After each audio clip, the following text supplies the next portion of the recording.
চিকেনের থলিটা হাতে ধরিয়ে হাজবেন্ড বলে আজকে খুব স্পেশাল করে চিকেনটা রান্না করতে হবে তোমায়। কেন, আজকে কি কোনো স্পেশাল দিন? না, সেরকম কিছু না, তবে কিছুটা চিকেন আমি স্যারেদের জন্য নিয়ে যাব। সবাই তো এখানে তাদের পরিবারকে আনতে পারে না, তারা মেসে রান্না খাবার খেতে খেতে বোর হয়ে যায়। তোমার রান্নাগুলো দেখে তারা আমায় মাঝে মাঝেই বলে তুমি খুব লাকি, তোমার স্ত্রী তোমায় কত সুন্দর রান্না করে করে খাওয়ায়। এই কথা শুনে আমারও একটু খারাপই লাগে। তাড়াহুড়ো করে চিকেনটা রান্না করতে বসিয়ে দিই, কিন্তু মশলা বানাতে গিয়ে দেখি মিক্সি আর ঘোরে না। কারেন্টই তো নেই, অনেকক্ষণ অপেক্ষা করে থাকি, কিন্তু না, কিছুতেই লাইট আসে না।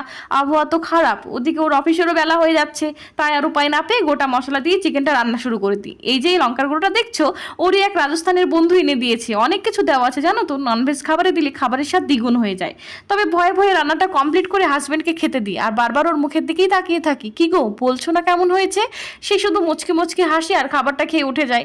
বেশ খানিকটা চিকেন প্যাক করে ওর ব্যাগে দিয়ে বলি, বললে না কিন্তু আমায়। সে বলে যাদের উদ্দেশ্য করে বানিয়েছো তাদের থেকেই শুনে নিও, ফোন করো, অপেক্ষায় থাকলাম।